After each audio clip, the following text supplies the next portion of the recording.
સુરતમાં ભારતીય જનતા પાર્ટીના નેતાના પુત્રની જે રીતે કરપીણ હત્યા થઈ છે તેને લઈને લોકોમાં એક ચિંતાનો માહોલ છે। ત્યારે આ ઘટનાની ચર્ચા ફક્ત એટલા માટે નથી થઈ રહી કેમ કે જે મૃતક ભારતીય જનતા પાર્ટીના મહિલા અગ્રણી નેતાનો પુત્ર હતો, પરંતુ એટલા માટે પણ થઈ રહી છે કેમ કે પોલીસ તંત્રની નિષ્ફળતાને કારણે એક માતાએ ફક્ત 21 વર્ષનો તેમનો જુવાન જોધ દીકરો ગુમાવ્યો છે। આ સમગ્ર ઘટનાના હવે સીસીટીવી પણ સામે આવ્યા છે, તેના વિશે વાત કરીશું આ વિડીયોમાં। નમસ્કાર, નિર્ભય ન્યૂઝમાં આપની સાથે હું મયુરી।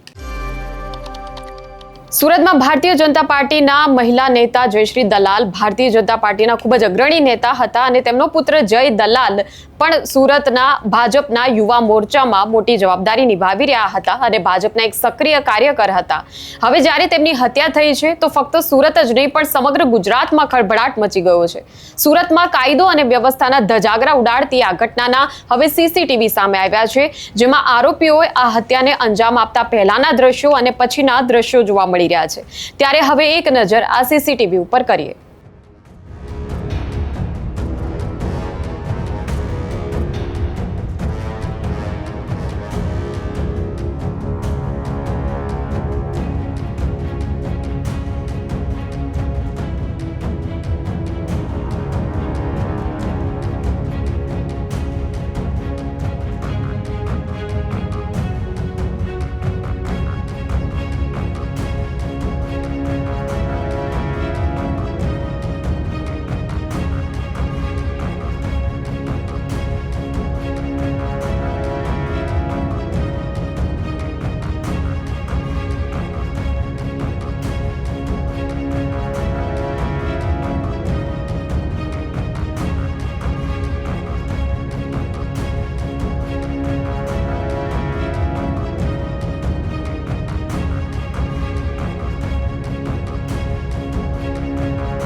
સુરતમાં બનેલી આ ઘટનાથી ચોક્કસપણે એવું તો સાબિત થઈ જ રહ્યું છે કે ગુનેગારોને હવે પોલીસનો કે કાયદાનો કોઈ જ ડર રહ્યો નથી। જાહેર કાર્યક્રમોમાં અને સભાઓમાં તો નેતાઓ દ્વારા અનેકવાર એવા દાવા કરવામાં આવતા હોય છે કે ગુજરાત એક સલામત રાજ્ય છે। સરકારી જાહેરાતોમાં પણ એમ જ કહેવાતું હોય છે કે સુરક્ષિત ગુજરાત અને વિકસિત ગુજરાત, પણ જ્યારે ઘટનાઓ આ પ્રકારની બનતી હોય છે ત્યારે આ દાવાઓમાં હવે કોઈ જ તથ્ય રહેતું નથી। મહિલાઓ પરના અત્યાચારની વાતો હોય કે પછી ચોરી લૂંટફાટ જેવી ગુનાખોરીની ઘટનાઓ હોય, ફક્ત સુરત જ નહીં પણ અમદાવાદ, રાજકોટ, વડોદરા જેવા મોટા શહેરોમાં અનેકવાર આપણે જોયું છે કે અસામાજિક તત્વો એ બેફામ બનીને ખુલ્લેઆમ હથિયારો સાથે ફરતા હોય છે।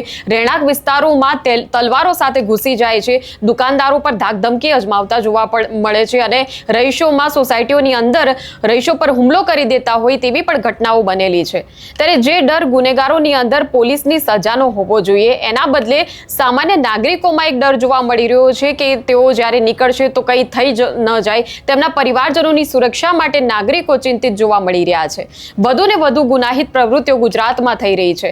આખરે ગુનેગારોની અંદર આટલી હિંમત ક્યાંથી આવે છે તે જ એક મોટો સવાલ છે।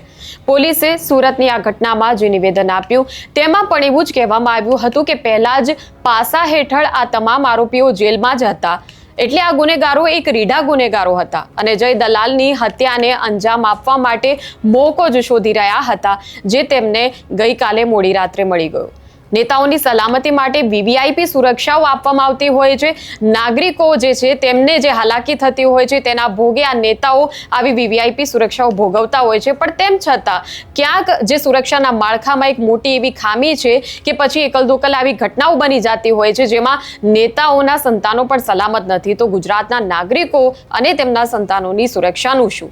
ત્યારે સુરત પોલીસના અધિકારીઓની આ ચોક્કસપણે એક નિષ્ફળતા તો ગણી જ શકાય. ત્યારે આ મુદ્દે તમારું શું માનવું છે તે કમેન્ટ સેક્શનમાં અમને જણાવશો. અને આ પ્રકારના વિડીયો માટે આપ જોતા રહો નિર્ભય ન્યૂઝ. અમારી ચેનલને લાઇક, શેર અને સબસ્ક્રાઇબ કરવાનું ભૂલશો નહીં. નમસ્કાર.